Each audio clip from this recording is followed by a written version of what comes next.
Okay, so dito sa problem number 1, so meron tayong given na beam, then ang tinatanong dito, for the beam loaded as shown, sabi niya determine the following using the double integration method.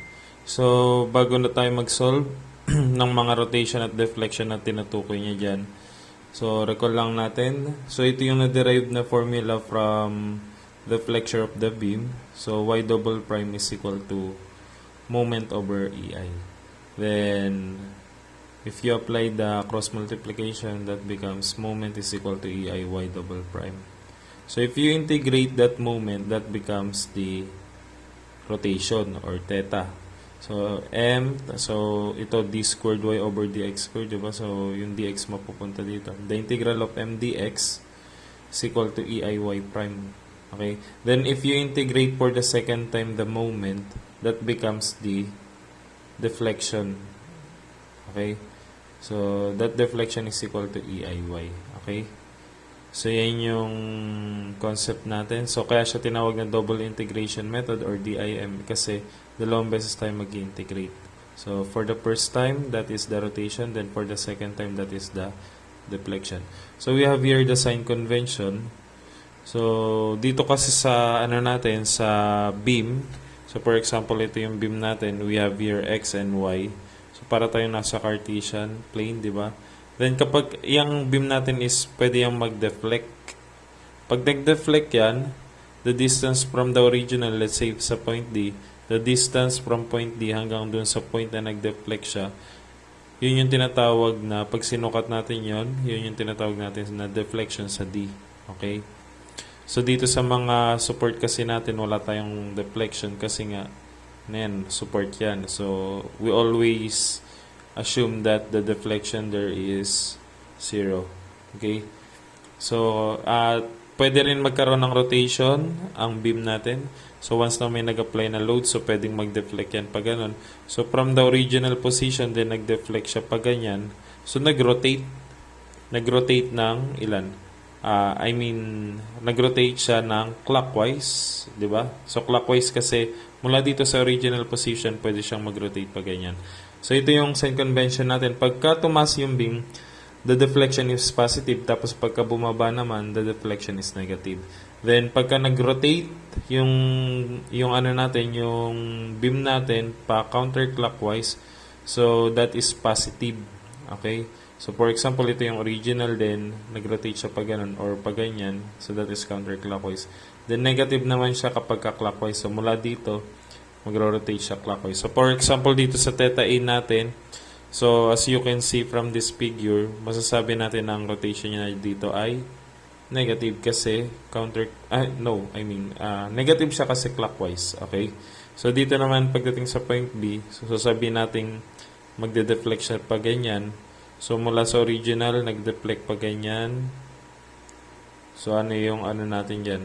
So, yun siya. Ang rotation naman natin dyan ay positive. Okay? So, for this problem, okay, so dito sa double integration method, so unang-unang mahalagang makompute muna natin bago tayo mag-solve ng mga rotation deflection ng mga tinatanong na yan, ay dapat alamin muna natin yung pag-compute ng reactions. Okay? So, dito in-assume ko na alam nyo na yung pag-compute ng reactions dyan kasi statics lang naman yan. Okay? So, dito, before you cut for the last segment, BC. So, ang natin dito sa double integration method, pwede tayong mag-cut sa pinaka first segment. So, ano ba yung mga segment natin? We have segment AD, we have segment DB, and segment BC. So, pwede tayong mag-cut sa first segment, which is segment AD. Okay? Or pwede rin sa last segment, segment BC.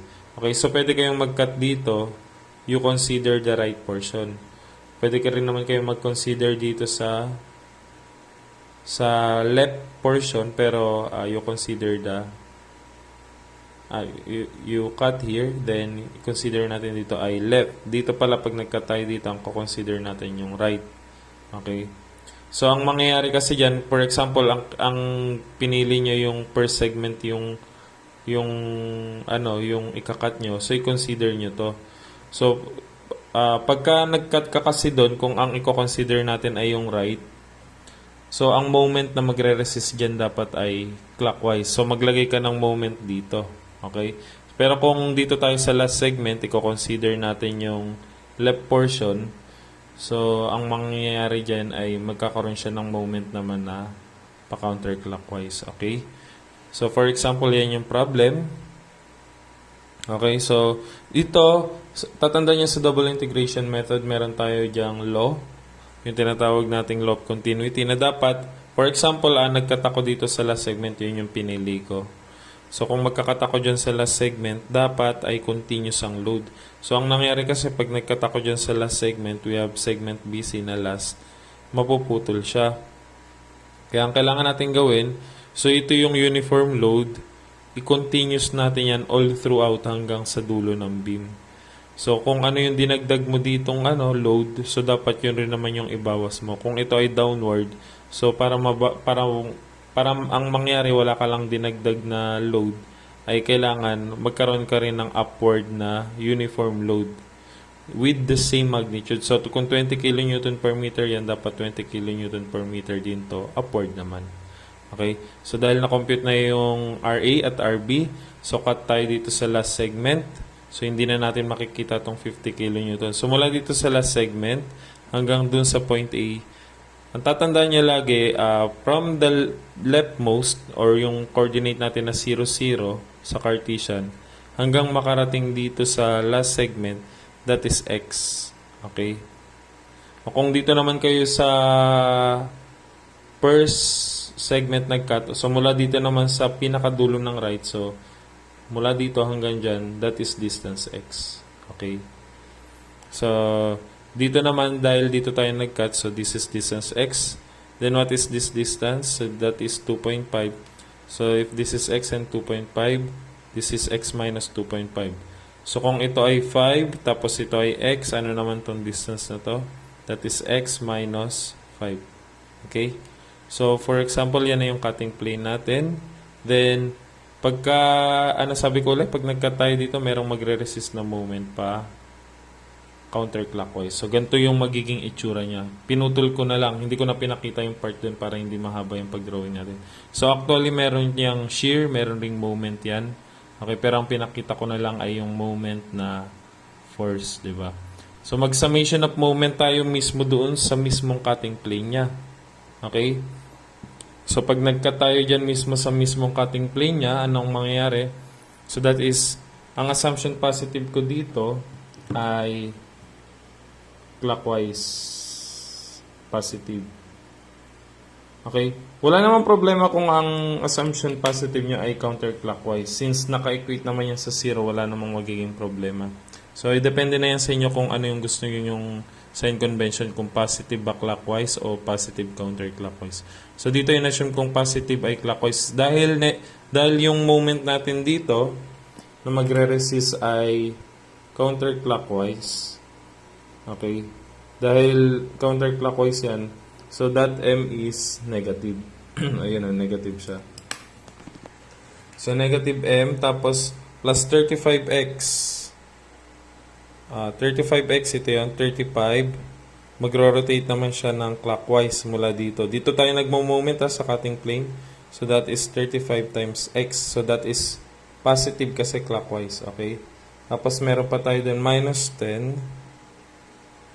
Okay? Ito yung minus 10 natin kasi counterclockwise siya. Tapos, yung distance na ay x minus 2.5. Tapos, yung uniform load naman natin, ang uniform load na i-consider natin mula na dito hanggang doon. Okay? So, ang area niya ay 20 times, ano ba yung distance mula dito hanggang makarating doon? So, that is distance x. Okay? Tapos, yung centroid pa niya, so, kasi i-moment natin siya doon. So, that is 20x times x over 2. Okay? So, tapos, meron naman ditong upward force. Okay, so yun yung sinama pang isa dito. That is 20 times x minus 5 times x minus 5 over 2. Kaya magiging ganyan siya. Pero upward siya, pa-plus siya kasi clockwise, di ba? Tapos meron pang kulang yung 125. Itong upward force na reaction sa B papunta dito sa moment na to. So that is 125, positive 125 times, ano tong distance na to? That is distance x minus 5. Okay? So yan, i-simplify nyo na lang yan. So, that moment, based dun sa sinabi nating definition, that moment is just equal to EIY double prime. Kaya ang mangyayari sa kanya ay, so magiging 35x. So, ito, ilipat nyo na lang dun. So, magiging positive na yung moment. So, that is 35x minus 10 times x minus 1. Tapos ito, sinimplify lang, naging 10. Sinimplify, magiging 10. X minus 5 raised to 2 na kasi raised to 1 times raised to 1. Tapos plus 1 to 5 times x minus 5. So that is now the moment equation. Then, pagka in-integrate natin ngayon yan, so that becomes theta, or that is EIY prime. Okay? So, you integrate that, 35x. So, integral ng 35x is 35x squared over 2. Okay? Minus, integrate mo tong x minus 2.5. So, let u mo yan. Tapos, ang du yan ay dx lang rin. So, x minus 2.5 squared over 2 lang rin ang mangyayari dyan. So, that is 10 squared of x minus 2.5 squared over 2. Minus, so, 10x squared yan. So, magiging 10x cube over 3 lang rin yan. Tapos, ito ay 10 times x minus 5 raised to 2. So, magiging raised to 3 over 3. Raised to 2 over 2. Tapos, plus the arbitrary constant 1. The first arbitrary constant 1. So, simplify nyo na lang yan. Depende na sa inyo kung gusto nyo simplify. Okay? So, dito kasi pwede nating isimplify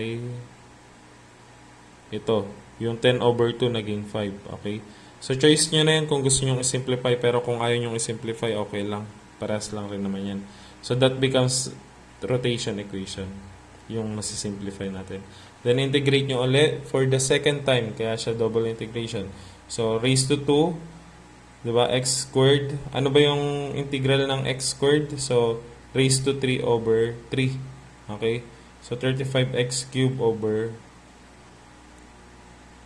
3. Diba?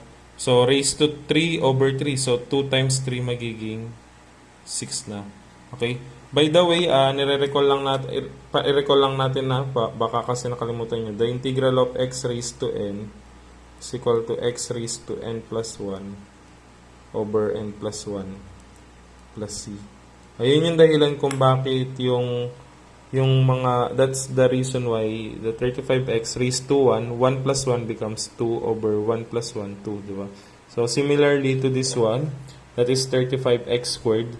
X 35, you can isolate the constant 35 over 2 times x raised to 2 plus 1 over 2 plus 1. So, that is x cube over 3. So, that is 35x cube over 2 times 3. So, that becomes 6. So, ganun din to, similarly. So, raised to 2 plus 1. So, magiging 3 over 2 plus 1, 3. Okay? So, minus. Ito naman. So, raised to 3 plus 1. So, magiging 4 over 4. So, yung over 4 times 3 magiging 12 over 4 over raised to 4 over 4. So, yung 3 times 4 magiging 12 na naman. Raised to 2 plus 1. So, magiging 3 over 3. So, 2 times 3 becomes 6. Then, what is the integral of constants? Constant is constant times x. Okay, plus c2. So, that becomes the moment equation. Okay. To solve first the value of c1 and c2. So, yan ang lagi nating isosolve pagdating sa double integration method. Pakitandaan na.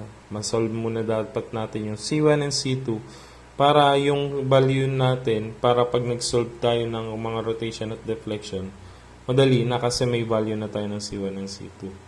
Okay? So, dito, ang kino-consider natin dito para ma-solve yung C1 and C2, mag-base tayo doon sa drawing natin. Kung nasaan yung deflection, ibig sabihin, kung nasaan yung support, nandoon yung deflection na kung saan ay 0. So, katulad nito, hindi yan magde-deflect kasi may ano na tayo dyan, support. Kaya nga siya tinawag na support, diba? Suporta siya sa mga load. So, hindi magkakaroon ng deflection or settlement yan. So, may ano tayo dyan, may point A, tapos may point B. So, para malaman natin, ang boundary condition. So, you always assume that that is x and this is y. So, parang Cartesian plane siya that this is 0.00. Okay. So, from point 0, 0 hanggang makarating sa 5 plus 2, 7. So, x is equal to 7 kung point C. Okay? So, dito ang first boundary condition natin, sasabi niya dyan, when x is 0, deflection is 0. Bakit? Kapag nasa point A siya, di ba, deflection dyan is 0. Kasi nandiyan yung support. So, tatandaan nyo, pagka deflection yan, kasi deflection ng pag-uusapan. So, dahil deflection ng pinag-uusapan dyan, balik kayo ngayon dito sa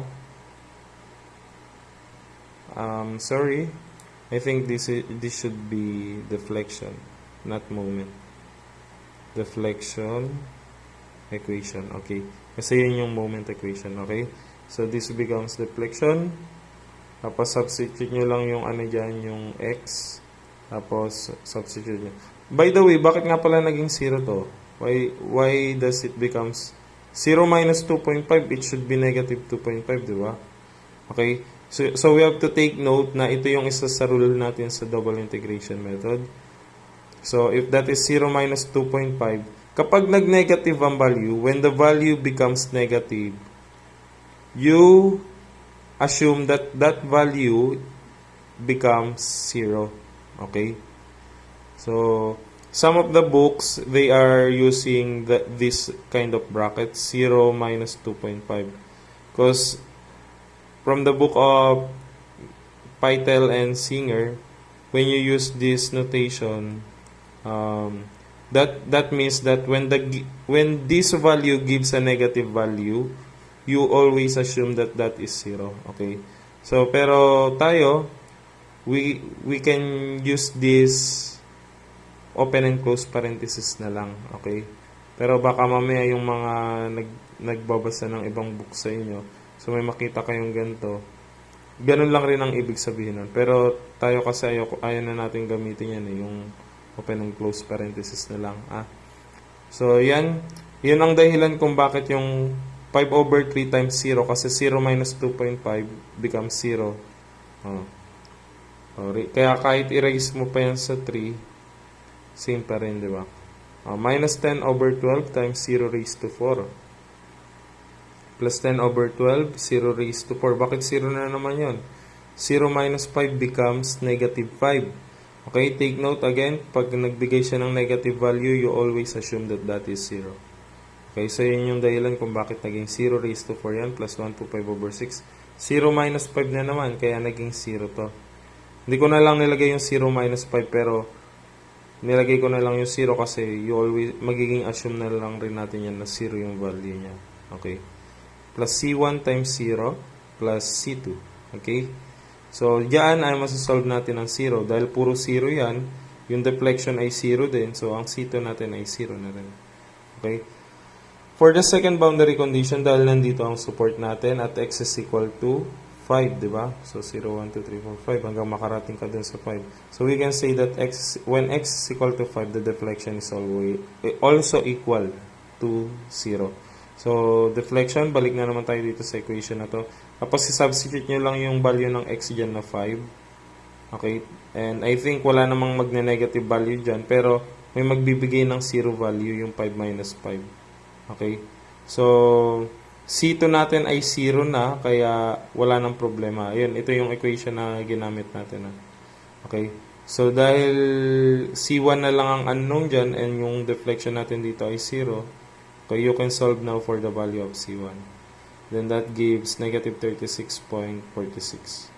Okay? So dahil alam na natin yung C1 at C2, pwede na tayong mag-solve ng kahit anong rotation at deflection sa kahit saang point. Okay? So for example, let's say rotation at A gusto natin i-solve. Nasaan bang ang point A? When x is equal to 0. So, for the boundary condition, you have to use when x is equal to 0. What is now the rotation? So, at x is equal to rotation, so when x is equal to 0, that rotation describes the rotation at point A. So, theta is equal to theta A. Okay? So, balik lang kayo uli doon sa rotation equation. Then, substitute nyo yung 0 dyan. 0, 0, 0. Puro 0 naman, di ba? So, 0. Ang matitira lang is yung C1. But the value of C1 is negative 36.46. So, therefore, we can conclude that the rotation at A is negative 36.46 kilonewton meters squared over AI. What does negative sign indicates? Ba sabi natin, ang sign convention natin pagka negative, that is clockwise. So, ang rotation natin ay from this point A, di ba? Nag-rotate yung beam natin, nag-rotate siya ng clockwise. Nag-rotate ng clockwise. Okay? So, yun yung meaning yan. Kaya, yan yung direction natin. Theta A is clockwise. Okay? So, deflection sa D naman daw. Paano natin solve yung deflection sa D? So, syempre, balik ka dun sa deflection equation. Ito. Saan ba ang point D? At x is equal to 2.5. So, we have to indicate for the boundary condition, when x is 2.5, the deflection is equal to deflection at D. Okay, so, mapapansin nyo sa boundary condition, naglalagay ako 1, 2, 3, 4. So, ibig sabihin, this is the fourth boundary condition. Okay? So, deflection, babalik ka lang dito.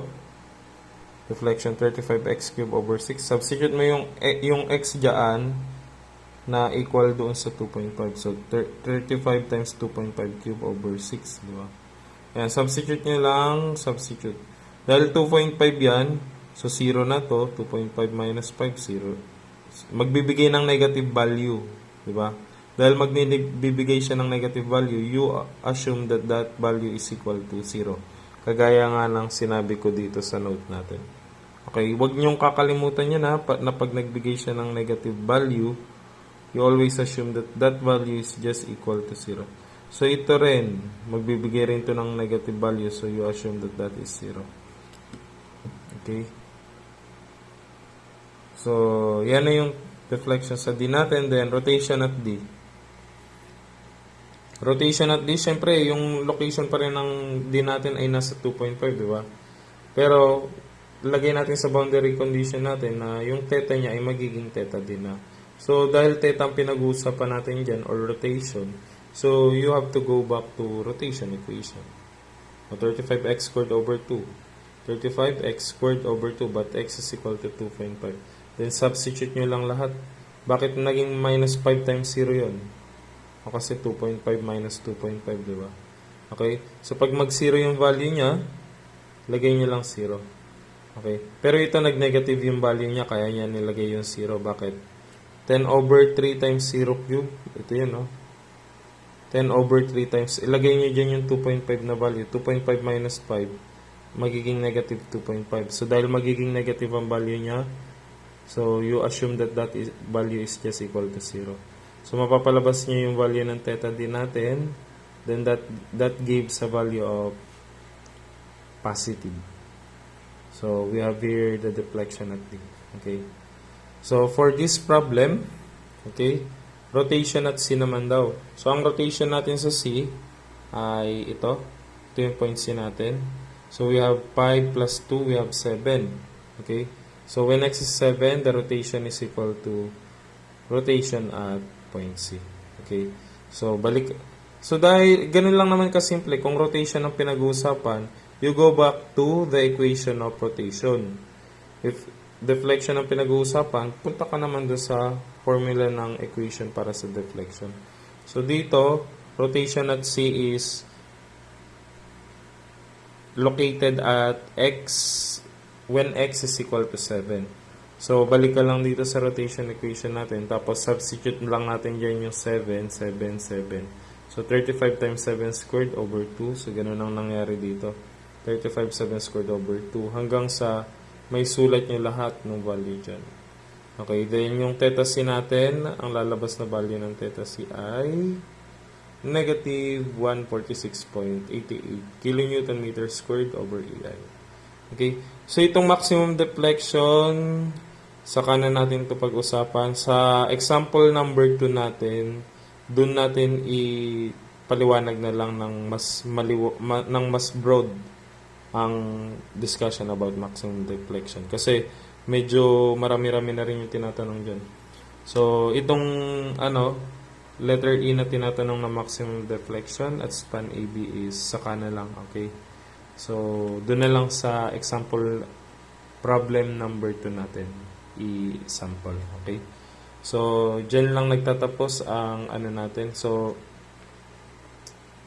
ito negative negative ang theta c natin. So, we assume that the rotation is clockwise. So, possible na nag-rotate siya ng pataas. Okay. Either pataas or pababa, pwede rin. Pwedeng ganyan siya nag-rotate. Okay. Or pwede rin naman na ganito. Depende. Depende sa behavior ng theta natin. Okay. So, yan. Yan yung mangyayari sa value natin. So, punta na lang tayo dun sa problem number 2. Panoorin na lang natin yan para makita natin kung paano ba i-solve ang deflection. Maximum deflection, I mean. Okay? Thank you.